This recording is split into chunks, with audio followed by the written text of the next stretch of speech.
Hello, and welcome to the webinar, Tour Operators for Elephant Standards, Standards for the New Tourism. My name is Graham Harper. I'm the Director of Sustainability and Social Responsibility at the Pacific Asia Travel Association, PATA. And we're pleased to welcome our member, the Asian Captive Elephant Standards Organization, ACES, to the webinar today, led by Dr. Ingrid Suter, Nicholas Dubloka, and Peter Komampapajit. Today they're going to be going over a number of different areas of their organization and the standards that they represent. Ingrid will be starting with a brief introduction. Peter will then be looking at the status of elephant camps in Thailand during the COVID-19 situation. Ingrid will then be looking at the role of tour operators and elephants.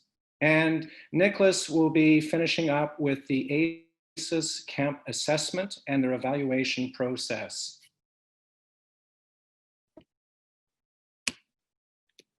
As we're going through and doing this, they're going to be giving plenty of opportunities for questions and answers.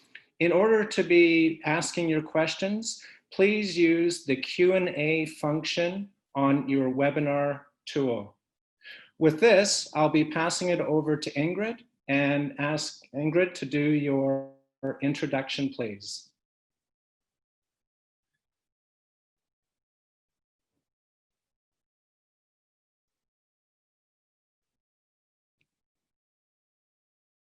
Ingrid? Hi there, Graham. Thanks so much. I'm just getting my screen up now. Wonderful. Okay. I hope everybody can see my screen now. It's coming through well. Thank you. I'll pop my video on now as well. Thanks very much for that introduction, Graham, and good afternoon to everyone. And thank you for joining us today in conjunction with PATA. While COVID has really been devastating for everyone, I've actually really enjoyed the insightful and engaging webinars that have been available to everyone all over the world during this time. Series like the ones that PATA are holding can still bring people together to set your sights on the future and to see the light at the end of the tunnel. So thank you very much for hosting today, Graham and PATA. It's really appreciated. And yes, my name is Ingrid Suter and I'm the Policy Officer at Asian Captive Elephant Standards. Today you will be hearing from all three managers of ACES as we all bring in a unique set of skills and qualities to the organisation. We are also currently scattered around the world, so Peter is in Chiang Mai, Nicolas is in France, and I'm currently in Australia. So again, it's really great to have this ability to still chat and communicate with everyone about who ACES is and what we are currently doing and working on. Some of you might be aware of us, or maybe some of you aren't. So I'll just give a little background information to refresh and to reintroduce us. ACES is a Thai-based organisation that began in 2019. We are an accreditation system that audits and evaluates elephant camps throughout Southeast Asia to ensure they are providing best practice standards for elephant welfare and for really all aspects of elephant camp management. To date, we have camps audited in Thailand, Laos, and Indonesia, and we are hopefully expanding into Cambodia and Myanmar soon. Best practice in this case, as with any accreditation system, is based on scientific, quantifiable evidence and expert findings rather than emotion or trends or pressure.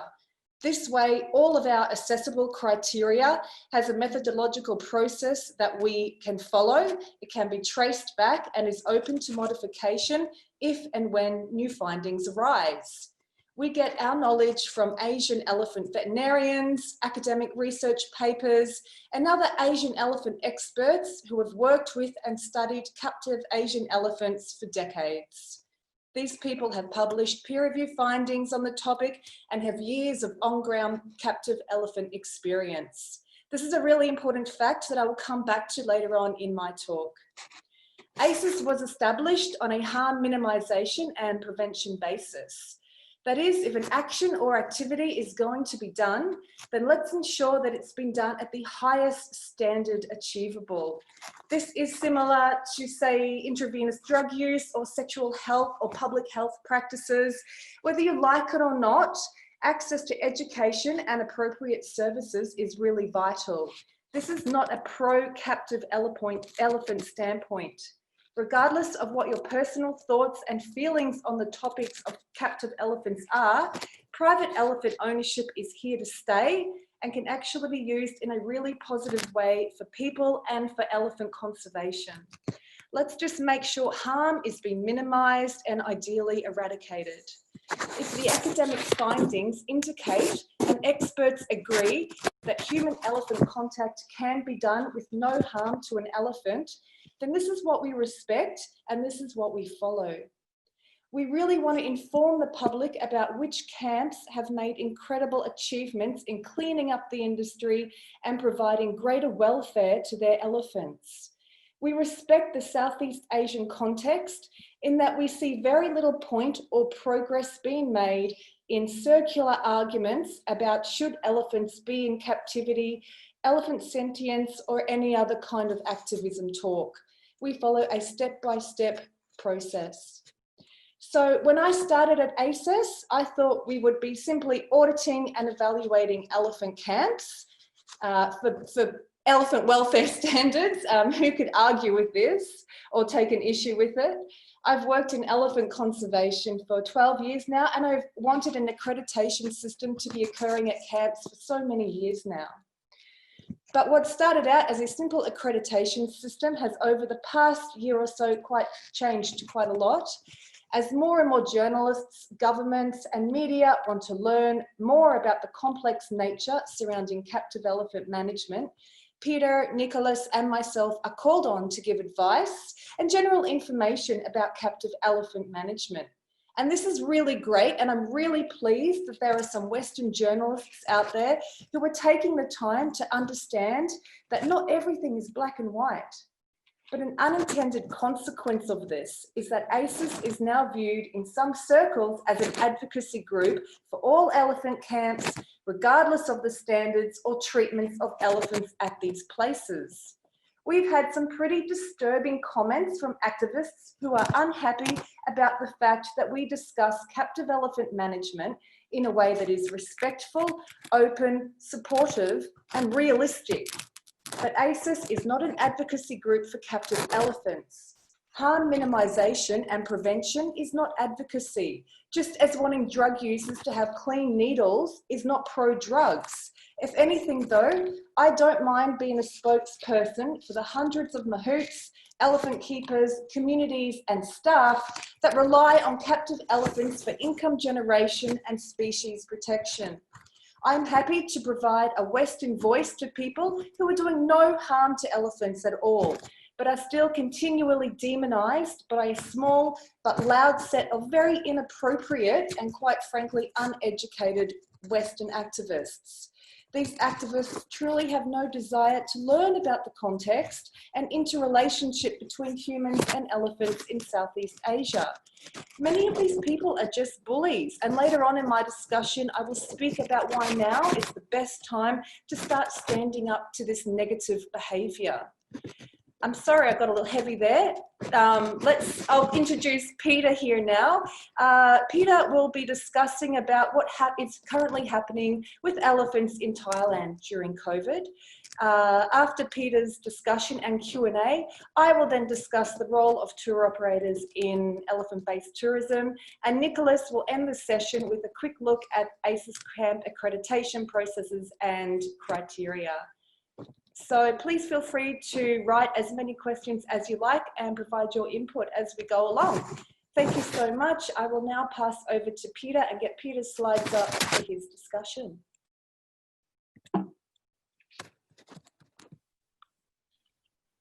Right, thank you very much, Ingrid, and hello to you all. I would like to introduce myself. My name is Pichakon Kamapijit, or you guys can call me Peter. I have quite a long experience in the elephant camp management, more than 10 years, I believe. And I would like to use my ability to help as much as possible to elephants. Right, so shall we talk about the situation after the COVID? I have a really interesting fact about what's going on lately. So now most of the elephants are still kept in elephant camps. Some of them were moved to their hometown in other districts around May. These elephants are taken care by their owners. Most of mahouts are still working at elephant camps and do part-time jobs like painting, construction workers. Some mahout quit the job last month. Elephant camps started to open for Thai tourists these days. There are not many actually Thai tourists that visited the camp, basically most weekends. And the welfare status of elephants vary by camps. It's depending on activities that the camps providing. In general, elephants are in good body conditions, thanks to the CMU and TCC and many organizations that concerned of elephant healthcare. None of them is thin. Elephants receive enough amount of roughness. However, supplement like bananas or sugarcane are decreasing. Activities and walking are decreasing as well, which increasing chaining period and decrease socialization opportunity. Some camps set up a policy for mahouts to bring elephants to bath and walk 1 or 2 hours a day. In the morning and in the evening, some camps chain elephants in the forest nearby all day to forage. For vet care, most of the camps that have vets still hire them. Only one camp stopped hiring a vet. All camps were visited by vet from Thai Elephant Conservation Center, or we call it TCC, in Lampang. Thai Elephant Alliance Association and CMU, Chiang Mai University, during the last 4 months to check general health, give elephants deworming drugs, and give owners basic elephant medicines. So you guys can see that the impact that we had no tourists that coming to elephant camps are pretty much, and many mahouts and other workers had to leave elephant camps because of the camps have no income. They found a new job or maybe they be unemployed. The remaining mahouts and workers were mostly reduced salary. Some mahouts take care more than one elephant, and in this case, they get more salary, depending on the camps. So just something to show that good things has been done so far. Some camps have raised money from public by their own Thai Elephant Alliance. The organization that have raised money for public and transferred food to the camp that requested. Center of Elephant and Wildlife Research, or the vet from CMU, have raised money from public for medicine, basically, and mobile clinic free of charge until the end of the year. And Golden Triangle Asian Elephant Foundation with Elephant Healthcare Emergency Lifeline Fund supported salary for vets and vet assistant who work in elephant camps. And TAT, Tourism Authority of Thailand, has launched a project, Help Community, Help Elephant, Help Nations. The project has attracted 109 camps and helped 1,454 privately owned elephant nations worldwide by providing money about 9,500 each for elephants. And also Save the Nature Foundation also raised fund to support elephant camps and mahout by providing the budget for their network. This is so far what I have. This information is from the vet from the CMU. So I believe that this is probably the most updated data that we have. Right, so I'm gonna move up to Nico. Thank you very much, guys.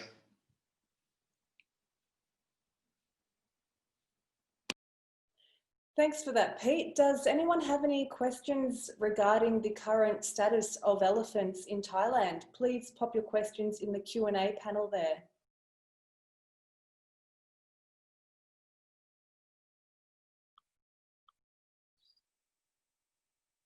No questions for Peter regarding that? Yeah, Ingrid, we'll probably get some questions as we carry on throughout. Just to remind everyone that you can post your questions in the Q&A part of the toolbar, and that Ingrid, Peter, and Nicholas will be answering questions throughout.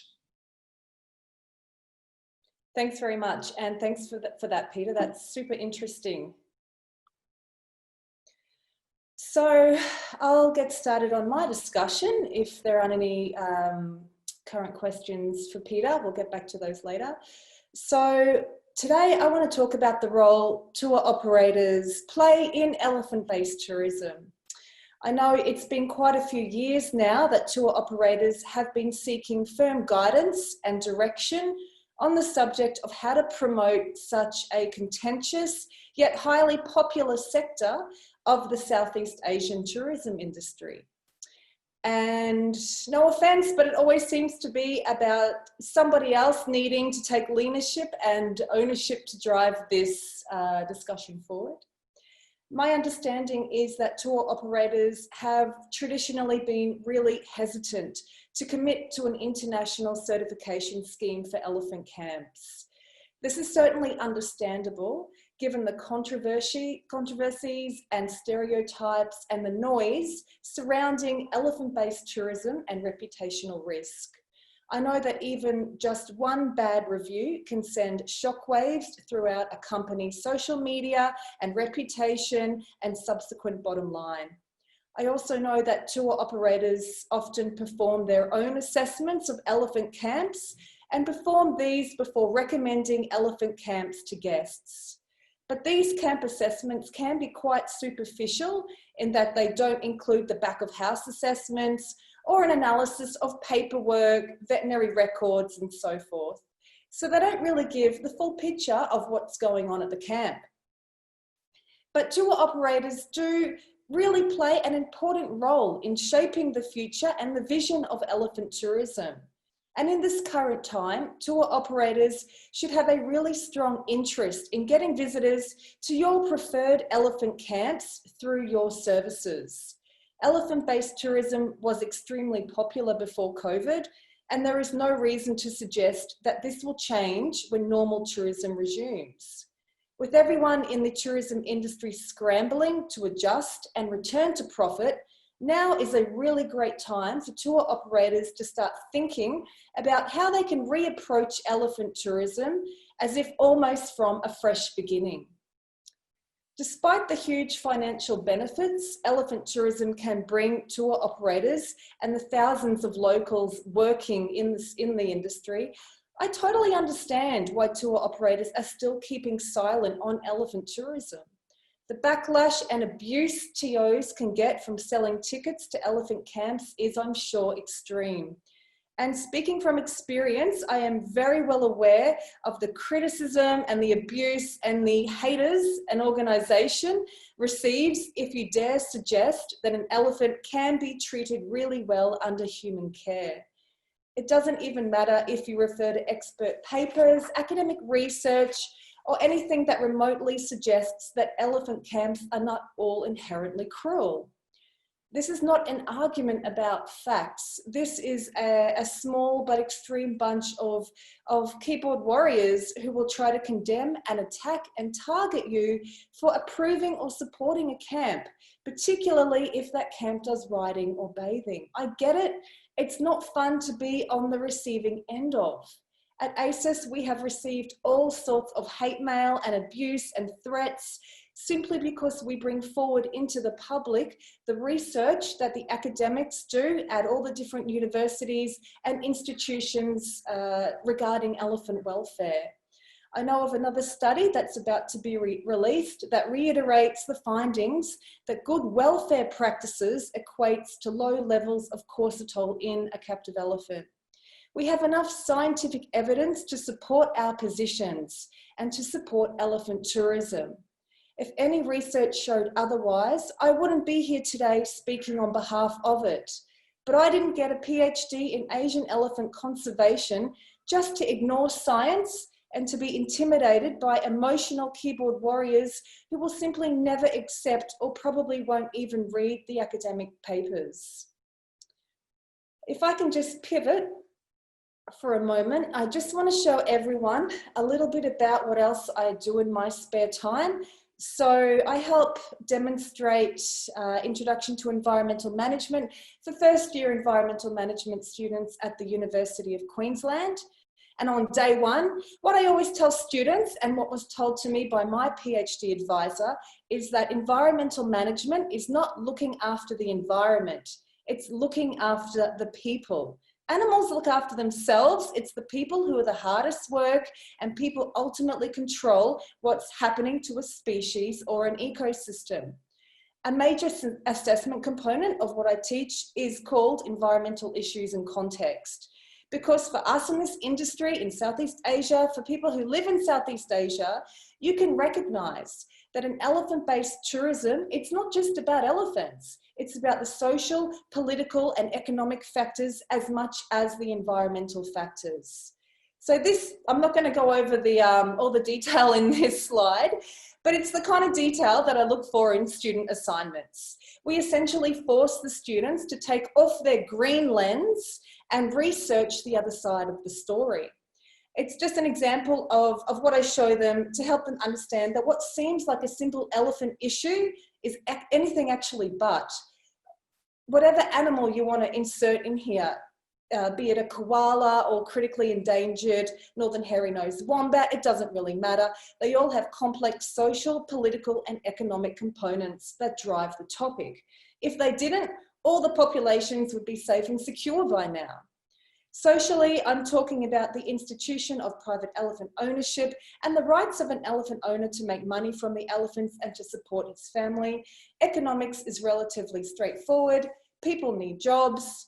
Struggling economies find money for environmental conservation tough and regulation difficult to monitor and maintain, which then drives some of those other social issues. And then, of course, you get to the elephants and their needs. No big surprises to anyone here today. And once you can see these different values being played out, you can really compartmentalize the behaviors and everything begins to make a lot of sense of what you read. But to a group of Western students, it's pretty mind-blowing. I see it every year that an elephant problem is not actually just an elephant problem. The first year environmental students are all really passionate about saving the planet. This is why they're doing environmental management. And at the beginning, they all tend to fit into this deep green biocentric framework of how they view the world. But once they begin to learn about the importance and looking at a complex issue and including the social and economic elements, they can really appreciate the other value types.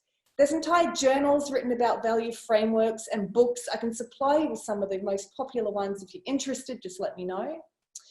A lot of animal activists really present these deep green values, and while people's values can change throughout their life, it's something you can't change for anybody else unless they do their research and understand the context. Which brings me right back down to what I hear from animal rights activists. Free the elephants, don't ride the elephants, don't look at an elephant, it's not natural. It's all about the elephant and nothing else to do with the social, cultural, political or economic systems in which the environmental issue actually exists. Tour operators don't have a problem with the elephant camps per se, they have a problem with the elephant activists. This is why all the academic research in the world, all the science doesn't touch the sides or change anyone's minds or rationing or reasoning. But is this a reason to give up and to let people get their way? Now, just a quick look at some visitor demographics for Thailand. This is pre-COVID, of course. Companies like Intrepid and TripAdvisor, they haven't sold tickets to elephant camps for some time now, but visitation numbers at camps haven't been impacted by these restrictions. So what does that tell us?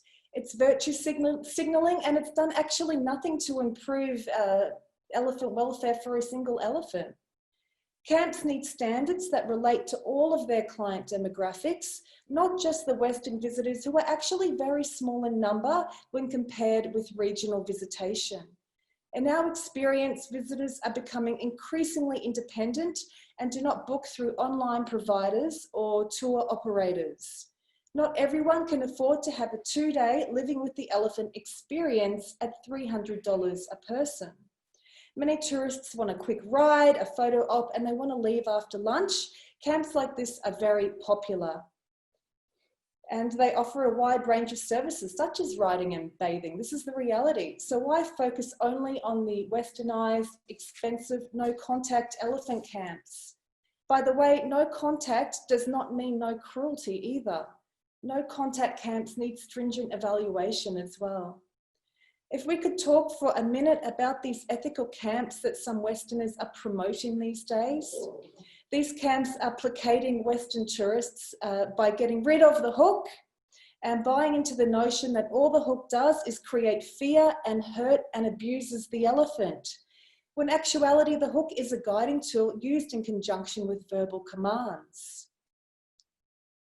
But a mahout with a hook does not make him an elephant abuser. It simply means he has a chance to survive if the worst occurs. And the worst, unfortunately, can occur.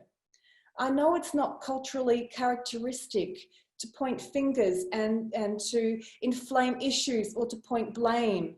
And out of respect, nobody really wants to discuss the mahout deaths that have been occurring at these ethical no-hook camps, because mahouts haven't been able to defend themselves if an elephant spooked or loses control.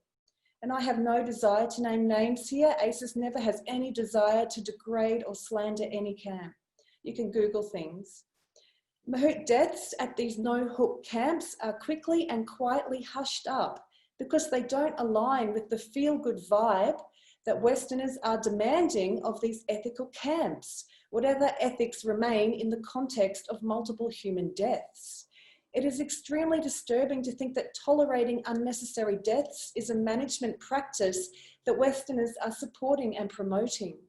And from a camp perspective, what kind of pressure cooker environment has been created here that you would rather play up these Western emotions and allow mahouts, who are often minorities or refugees, to die at work? How was the industry ever allowed to get to this point? This is not best practice by anyone's definition. Now imagine if the tables were turned and Thai people were demanding Europeans die at their workplace for no legitimate reason. It's insane. But again, it aligns with the disregard or the not acknowledging the complex nature of private elephant ownership and the environmental issue in context. Human nature is that people will play up if given the scope to. And unfortunately, no one is challenging animal rights or animal activists. No one is pointing out their privilege, lack of scientific support, and the damage they are doing to local communities and their families. By all means, support a no-hook or no-ride sanctuary if that's what you want to do, but just make sure it's been independently assessed as well.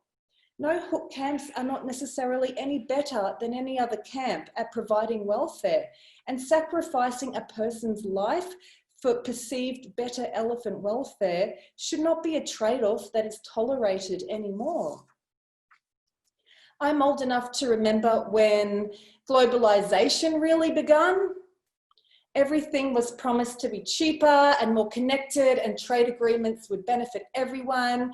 But with globalization came so many other inadvertent issues, such as sweatshops and exploitation.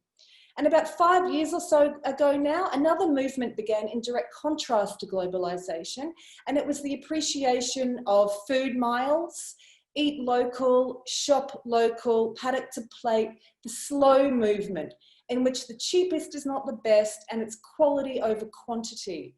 I see the same thing happening with animal rights activists who discredit everything that doesn't align with their narrow-minded view. There needs to come a time when people say, hey, we are following science here and expert advice. We support evidence and not whims and emotions, because that is a very deep and downward spiral that has no end, and the goalposts are constantly changing. Which leads me to discuss what tour operators can do to support your company and to support elephant tourism in your part of Southeast Asia. Firstly, I suggest you read the academic literature and look at what the experts have to say about captive elephant management. Don't take my word for it. Educate yourself. I'm happy to provide you with resources and academic papers.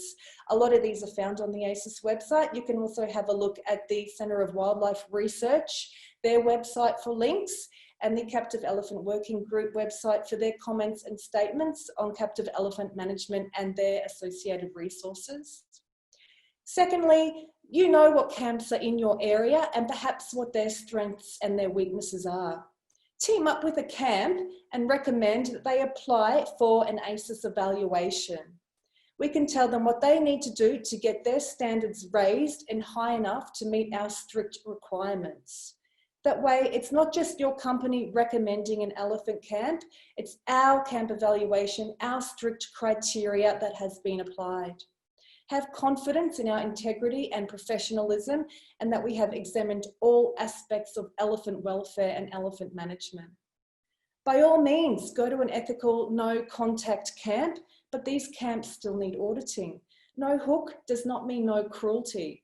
Cruelty can be done through poor veterinary checks, poor diet, a lack of exercise, or little socialisation. All camps need independent verification, including the no hook camps. All I can say is stick to your guns and be confident that the camps you are supporting have been audited for best practice and best elephant welfare standards.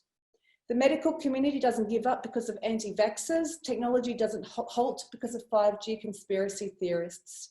And at ACES, we will not stop promoting the highest level of elephant welfare. At the end of the day, I have very little control over what anyone does with an elephant, nor does any elephant welfare activist unless they own an elephant or two. Change comes from communication, education, support, and respect. Of course, there are bad players in the industry that have no place working with elephants. Hopefully they are being erased from the industry for good, and we would in no way ever condone any form of animal welfare at any of our camps. But you know, elephant tourism is here and it's happening. That's what's important. So let's work together, tour operators, camp management, and ACES, to support the leaders in the industry and make change for the better. Thank you. I'll go and I'll check the Q&A here to see if we have anything. Ingrid, you have a number of questions that have come in, some recently with your presentation, and a couple that came in for Peter as well. Yeah. Okay, I've got a question here from Christian. Could it be that tour operators are hesitant utilising the existing standards because the standards are perceived as not strict enough or not implemented strictly enough? And would a discussion event between the standard owners and the campaigners be helpful? I think that's a really, really great question, Christian, and we are 100% open to collaboration and engagement to stop this impasse that seems to be occurring between trying to move this circular argument forward sometimes. You know, I think sitting down and actually going over things, it's got to be the way forward. So that's a great point of view there, Christian. I'm just having a look here. Yeah, there are some questions here for you. Peter, would you like to answer the one, how long do we think camps can hold out until things improve? I'm guessing that relates back to a lack of revenue. Right, thank you very much, Ingrid. I believe that so far, since we had no tourists for at least like 4 or 5 months now, and all the camps, they do their best to keep their own elephants healthy, and also the owner. So I believe by the end of the year, there should be, it's really a tough time, and all of the organization that like TAT and associations, as I mentioned earlier, they try to help as much as possible. So yeah, this is what, and also the camps, they help themselves by creating, for example, we have some camps in Phuket. I had a call that now they started to do their own like restaurant business, something that they can receive some money so they can pay for all those, you know, elephant food and stuff, and also hire the mahout as well.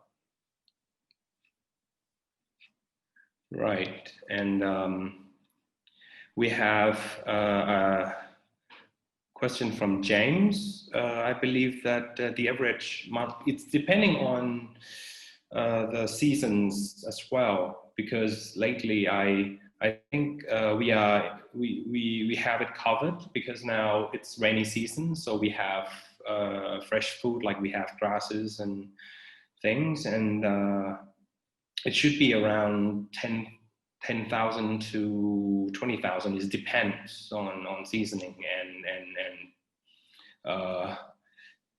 we have to pay for the mahout as well, and it should cost more than 9,000 per month, I guess. Sorry, Peter, can you just clarify that that's 10,000 or 9,000? I'm sorry, it's in Thai baht. And perhaps what the equivalent in US dollars is? Right. You guys can help me with that, yeah? I'll have to get the calculator out. Yes, I think so, yeah. I don't Approximately right now. Approximately 300 to Sorry. 400. In this rainy season, you're saying it's approximately $300 to $400 US dollars per month per elephant. It should be cheaper, thanks, Graham, now. But if in the summer, most of the camp, they have to, you know, buy food from locals and from farms, so it's going to be more expensive than this season. There are some questions here that are, I think, jumping the gun a little and might actually be answered in Nicholas's upcoming talk about auditing and accreditation, things like that. There was a question about riding elephants, and again, this is a common misperception. We don't support riding elephants. We support, if something is going to be done, and riding elephants is extremely popular. There is bus loads of people lining up to ride elephants, you know, in the peak season. We look at elephant timetables. We want to see how much of a break that elephant gets. We want to see how much it works, what time of day it works, what kind of shelter it's under, what kind of substrate it's walking on. We want to look at the saddle. We want to look at every single aspect of what's done here. So this is where things really do become unstuck, because if all the evidence suggests that an elephant can carry a person on its back without experiencing physical harm, if it's done to best practice, there will always be people that say, well, you just shouldn't ride an elephant. And this is where communication simply breaks down. And this is why it's very difficult sometimes to have engaging conversations. So, you know, it is what it is. But from a accreditation point of view, we follow all what the academics and the experts say about elephant riding. Nicholas, did you want to answer any more questions, or should we go into your? I think I'm gonna do my presentation, and then after this presentation, which will be the last one, we may answer all the different questions, and even potentially during the presentation I may also address some of the questions that have been on the Q&A. So I'm going to share my screen now.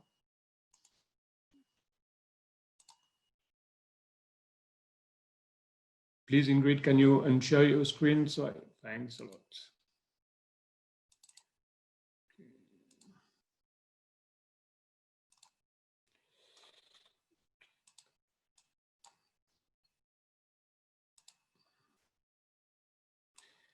So my name is Nicolas Dubroca, and I'm in charge of all the certification process to work on the criteria and also on the auditing, training the auditors, and I will come to this subject a little bit later.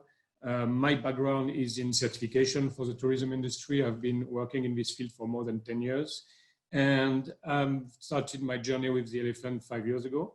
And right now, that's why I've been involved in the Asian captive elephant standards, and that's why we are all working together. Today, I'm going to show you the different steps that you need to go through for an elephant camp when they want to get the certification. So how does it work? And then I will have a few, just one slide about also the standards and the criteria. So first of all, if the camp is interested in getting the certification, they have to contact us. And as we are a business, I want to repeat it as much as possible. We are not an NGO, we are not a foundation. We receive zero money from nobody. So it means that we have no donation, we don't ask anybody for money, we don't leverage any bad practices on elephants to get money. We decided to create a business because elephant camps are businesses. Again, there is some misunderstanding about some of the camps that may appear to be, what do I say, NGOs or trying to make their best. We are talking business here. So as we are talking business, we took this position and say, okay, we create our own business and our services, people have to pay for it because this is how it works. And we have been always very strong on this point because also we believe in the fact that our independence is a key aspect of what we can provide. And we have seen a lot of experiences in Southeast Asia with foundations or NGOs that turn up to just work for 1 year and then people disappear and nothing's happening. So we started to have a very long-term, we want a long-term relationship with our partners and especially the elephant camps. And that's why we decided to have these annual fees. Just to give you a bit more insight about the fees, we created 3 different categories depending on the number of elephants that are in the camp. So we have less than 5 elephants, 5 to 30 elephants, and more than 30 elephants. And depending on the number of elephants, it's more work for us when we go to audit the camp. So that's the reason why also we have 3 different kind of prices. So it's ranging, for less than 5 elephants, it's 1,400 USD. From 5 to 30, it's 1,900 USD, and more than 30 elephants, it's 2,700 USD. So you have an idea about what it's all about. And these annual fees are also including the auditors because it's in this package, it's in this price. So when the camp decide to work with us and when they pay their fees, then they will receive a package. And in this package, they have the list of the criteria and they have also a lot of guidelines to help them fulfill the criteria. We know that in many camps, this kind of process is not really usual. There is a lack of documentation and we help them also by providing templates. So for example, you need to create a policy. We have already a template with this policy and the camp potentially can use this template to create their own policy. So we are really, it's not just, okay, we come and check and we leave. That's not how we work. We create this long relationship, as I said before, and we provide tools. We provide support. We are really, our goal is to help them improve the welfare. We are not just going in a place and say, it's good, it's bad, check it, check that, and then go out. No, we want them to improve. We want them to learn from our expertise because we have been visiting a lot of camps. We have the support of advisors that have been working for 25 years with captive elephants. And this is what we are sharing with the camps. You have to keep in mind that finally camps are quite isolated. They are like islands, like bubbles that are really not that much communicating with each other. So for us, it's very easy to collect best practices and to share these best practices. And it can be how to have the best way to feed the elephant with at the same time safety for the elephant and safety for the client. So we try to share these aspects and nighttime shelters, everything that we can see and share with the people. And we have been always very surprised that most of the elephant camp managers are really eager to get this information. They are really happy to get this information that they don't have. You have to also keep in mind that some elephant camp owners, they have no knowledge about elephant camp management. It's a business, and they created this business because they see the opportunity to rent some elephant, they have a piece of land, and to get tourists to come and visit it. So for us, we realized at some point that we can play a very deep educational also role in all this system that is over there. So the camps, they receive all this package with the criteria, the guidelines, the templates, and everything that they need to be prepared. Then they have to fill up all the list of the criteria and to send us all the documents, the required document, before we go for the audit. So it means that even before we go there, we have already an overview, we have already the big picture of what's happening. We don't arrive like dry and just realize, oh, what's this, what's that? No, we get already documents in advance, and it's helping us when we start the audit to know already if there is some aspect that is not fulfilled or if there is a weakness somewhere, and so that we can work with them on this. Then we have the on-site camp assessment, and my next slide is going to be about that, so I will get more into details just later on. And after our assessment, after the audit, the camp receive then a report, and in this report, they will see which kind of criteria they don't fulfill, and they have a period to be able to fulfill this criteria up to 90 days, but most of the time they will comply much faster than that because they want to get the certification. And once they have applied with all this, they receive the accreditation. So our criteria, our standards is made of 191 criteria. Some are mandatory, some are not mandatory. And depending on how many non-mandatory criteria they manage to match, then they get the different level as we have seen before. Okay, so then just to give an overview of the different categories that we have in the standards.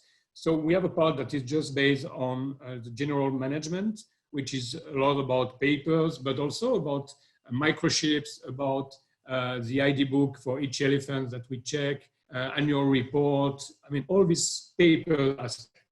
Then we have also a part about staff management, because our certification system is not just for the elephant, it's also for the mahout, the people taking care of the elephant. And we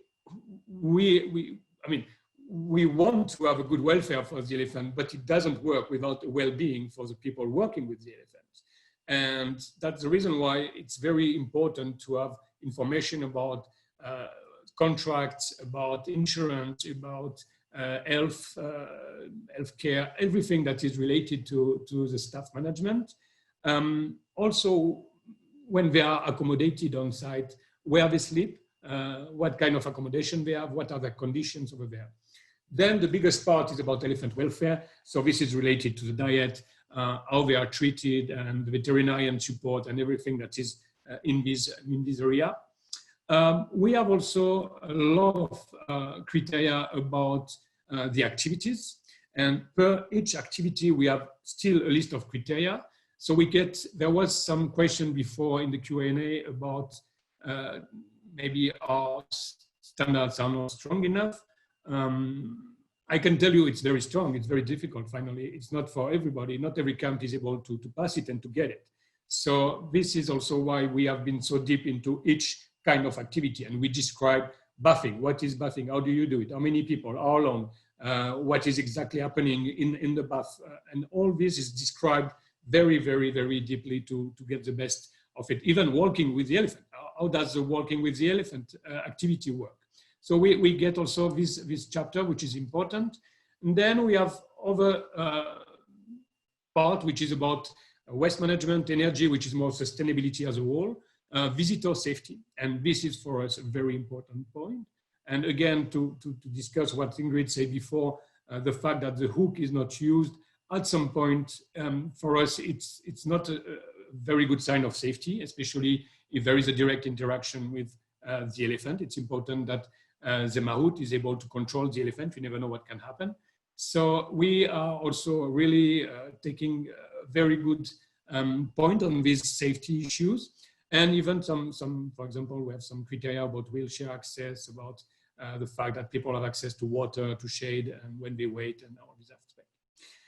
Community, local community, how does it work? Local staff, farmers, and all these aspects. Also, who is hired, where the food does come from. And the 8th category, the last one, is about conservation. We created this category because there were camps pretending to do conservation when it was just a marketing conservation type. And we defined 16 criteria that are just related to conservation. And we have been really digging deeper. And right now we have only one camp that managed to reach this level, which is Elephant Conservation Center in Laos. They are on the top of conservation because they have a huge piece of land and they are able to even work on some release at some point. So for us, we have been fighting also the fact that people are using fake names regarding their activity to make the clients feel good and feel comfortable, thinking that just because it's written sanctuary or ethical camp or whatever, that it's going to be what's happening inside. For us, we check it. We go deep, we control, we are checking also, we ask for the conservation, for example, what part of the benefit we can make from donation is really going to the conservation. We are really going really deep into these aspects. I wanted just to share with you also what is the audit process. So most of the time it's for one day. We start 8 o'clock in the morning and we leave like 5 o'clock PM for, I would say, an average camp with 10 or 15 elephants maximum. So it's not just 5 minutes going to a camp and saying, oh, these people are riding, it's bad, and so you should never go there. No, we take the time, we arrive, we meet the management, the mahout, the chief mahout, and the veterinary. Our auditor teams are made of 2 people. One that is going to be an international mindset, who is used to certification, who is used to all this paperwork. And the second one will be a local, because we want also to be able to communicate with the mahout in their own language. And we want to be able to not be vampirized by the management and access different kind of people and be able to speak with them in their language. So there is this meeting first. Then we go and visit all the camp and we go where nobody's going. So we visit several areas, back of the house, food storage, where the elephants are sleeping at night, where the dung is stored. And we go like really in the bins. We go everywhere to check the different parts. We check also the mahout accommodation. And again, for us, it's a good sign. If the mahout are well treated, they will work in good conditions with the elephants. So this takes also a lot of time. We go into details, we go everywhere. Then we have a check also at the activities. Sometimes we take part to the activities. It's happening if we have time and if it's possible, but we check what's happening during this day, or if there is an elephant bathing, or if there is an elephant walk, or if it's elephant feeding. What is the interaction between the guest and the elephant, where the mahout stands, all these aspects, and again, related to safety and related to what's happening in a good welfare situation. So we, again, we take time, we go to the activities, and then we review the different criteria. As we receive the documents before we go to the audit, we don't need to go to every different aspect. We have already checked some of these documents before. So it's quite easy, and we are able to do it in a short period of time. We discuss with the veterinarian, we discuss with the chief mahout. We do something that, I mean, most of the time where there is an assessment in the camp, it's like 1 or 2 hours and then people are leaving. We do it really deeply. We take our time, and if there is anything missing, then we will ask the camp to provide it to us later on. And if they are not complying with some of the criteria, they will also have time to work on it and to improve the situation and send us the proof that they managed to achieve what we asked them to achieve. So I don't want to take too much time. This is it for me. Question, Q&A. So I believe that maybe there are some Q&A that came for this. Okay. Let me check. Okay. Do you have any Q&A that is related to this, that is really related to the certification itself? Is there anything that you would like to know about it? Right now. Just briefly, there's a couple of questions here, one from Wendy and one from Nia, just regarding getting funding or corona prices for auditors. And of course, we are extremely mindful of just how tough everyone's been doing in the tourism industry. So we have some camps that are interested in payment plans to go through the ACES accreditation. So we're more than happy to discuss those with camps rather than having to pay everything up front. We're more than happy to act those out as it might suit. And Nia, getting funding for certification and assessments, well, that's what I think tour operators should do. I think you should collaborate with your favorite camp and pitch in and provide support and assistance for them to go through the ACES accreditation. Thank you. There is a question from Alice about the fact that more people won't promote camps of rising elephant riding. Yes, sure. I mean, that's, again, what Ingrid said before. We are not promoting elephant riding. We are not saying that it has to be done. What we say today is that there are, and you have seen the demographic before, there are many people in the Western countries that consider today that riding is not a good activity. And that's, I mean, fair. Well, you think what you want. The thing is, from the scientific researches, we have learned that riding is not detrimental for the elephant. That's the reason why we feel comfortable to say, okay, if there is a riding activity, let's make it as good as possible for the elephant, and let's check how it's done to make it good. Maybe the Westerners clients won't go there anymore, won't do riding activities, but the big majority right now of the market in Southeast Asia, and it's going to evolve maybe even more with the COVID situation, is Southeast also tourists. And these clients, they are new into the elephant activities, and they want to ride. So there will still be elephant camp proposing riding, and that's why we want to support as well the elephant riding as well the camps that are not proposing the riding. The camps that are certified by us today, we have the different kind of them. Some have been proposing the riding, some are not proposing the riding, some are just observational, you cannot touch the elephant. We want to work with all kinds of elephant camps. We are not trying to segregate and say this is good, this is bad. We don't judge. What we want is to improve the elephant and the mahout welfare in this elephant camp with a pragmatic approach and with the scientific research background. This is what we want to do. So it's up to the people to decide where they want to interact or not interact with the elephant. But the thing is, the louder voices are coming from Westerners' country, and this does not reflect the reality. And this is when, finally, our role is also to do some advocacy. I mean, we do it because we want to help people to better understand the situation and better understand that, as Ingrid said, it's not like black and white. The situation, it's much more balanced and nuanced than that. So I don't know if I, okay. Nico, Okay. there's a few questions with regards to the ACES accreditation and the Travel Life accreditation. Did you want to chat about that, or? Yeah, sure. I mean, we started to, at the beginning, I started to work with Travel Life from the beginning to create all these standards. And we have been working together for 4 years. And then our paths were shared and separated. And that's the reason that's when we created the ACES.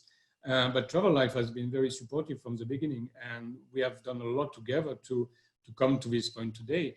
So I mean, right now we have settled our company, which is ACES, and we work on this, and we have already clients, and we are working more and more in the region, and that's it. That's how it's working today.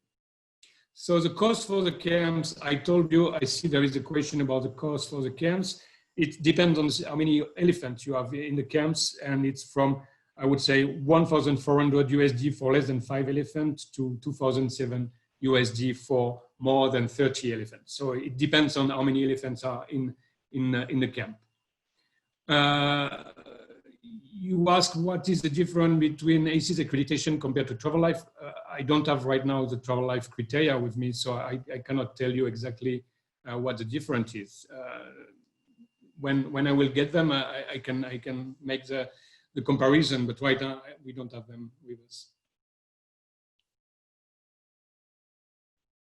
Yeah, and I believe our standards, we're constantly in touch with the Asian elephant researchers and advisors, and we're always asking for advice. And hey guys, what do you think about the foot care part of this? What do you think about the body score condition?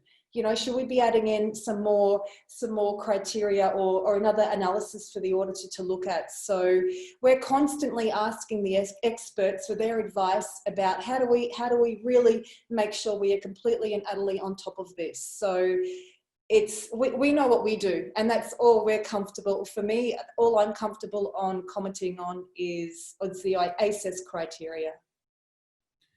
Yeah, we managed to build it from our experience, from our expertise, and now working with the camps, we see also what is lacking, what is not lacking, and what's going to be the next step for what we can provide. I thank you, Shahid, for the comment about the fact that this webinar was an eye-opener. It's very important for us if we can open people's eyes and to better understand the situation and get a second kind of voice regarding elephant tourism and what's happening over there. Do you have any other question? Where is it? I think Aaron's got a question here, and I think it's actually a really interesting question about how it's a hard pill to swallow for the average Westerner. Are we focusing on those travellers or try to lobby and engage Western travellers? I'm not out to lobby and to engage. I just simply want to audit and evaluate elephant camps to the highest standards possible.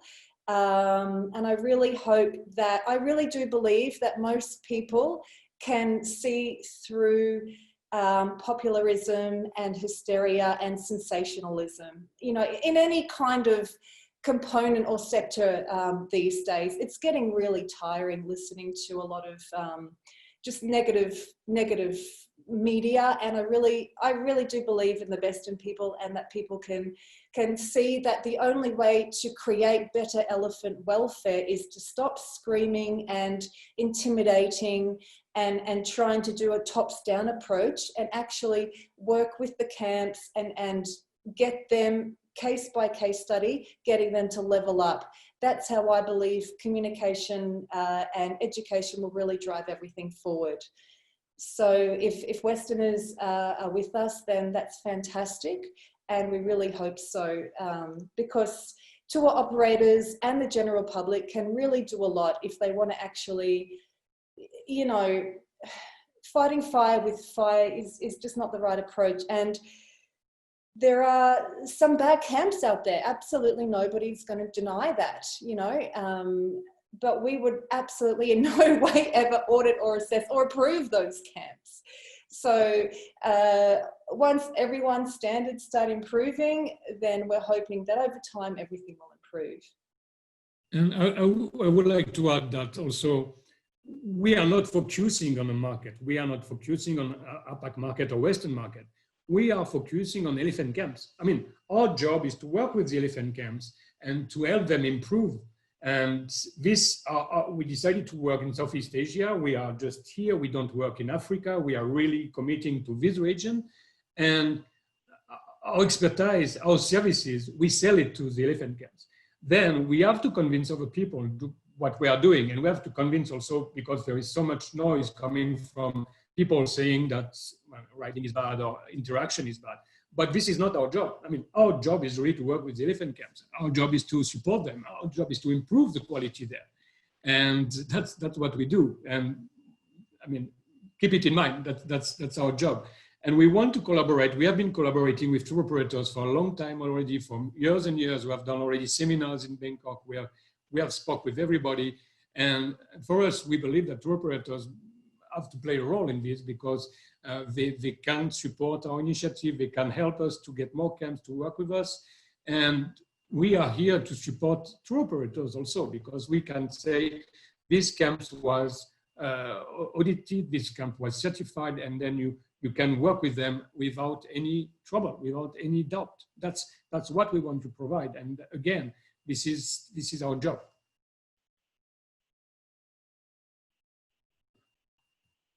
A question that is interesting. I've seen that a question from Brian, or where was it? That TAT is working also on the new standards. So I just answered that one, and that's why it's probably gone from the Q&A. Pardon me, Nico. Okay, but the thing is, there are already, I mean, when we started to work in Thailand, there were already standards existing that were done by the authorities. The Thai authorities had at the beginning, from the beginning, very strong standards that also have inspired us, and we have been really looking deeply into these standards. So the problem is, how is it implemented? Is it independent?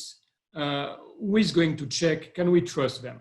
And every time there has been this kind of initiative, locally it's working well, but internationally it's more difficult for the people to work with this kind of standards.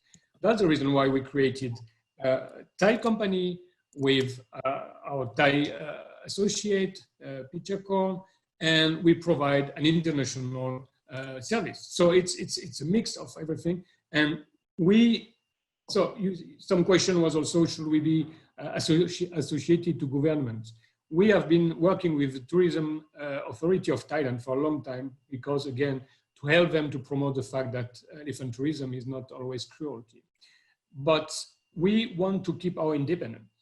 And again, I will repeat it, we are a company. Our company doesn't need to be associated with authorities. We are working in different countries. We want to keep this independence. We want to be free and as free as possible to decide how we work and also to have the criteria we want to have. And this is our, I think this is what's making us, I mean, different and also from other systems, but we want to be independent. This is our core values, independence, and that's we have been fighting for from the beginning. Having said that, we have a really good relationship with all of the government organisations in the Asian elephant range nations. I've just gone and deleted some of those Q&A questions. Some of them were overlapping with other ones and had already been answered, so I just tidied it up a little bit there. I think that just about brings us to the end. Ingrid, it does bring us to the end, and thank you very much for all of the information, etc. A few people asked about a recording of the webinar. The webinar has been recorded and PATA will be mailing it out to all registered participants next week. We do have the contact information for Asian Captive Elephant Standards, elephantstandards@gmail.com, and the website www.elephantstandards.com. Also, the PATA contact, email at pata.org, and the PATA website. We'd just like to thank everyone for joining today and appreciate the presentations by ACES and appreciate all of the participants joining in, sharing their questions, and hopefully bringing about better welfare standards for elephants. Thank you very much. Thank you, Graham. Thank you. Thank you everyone for joining us. Bye.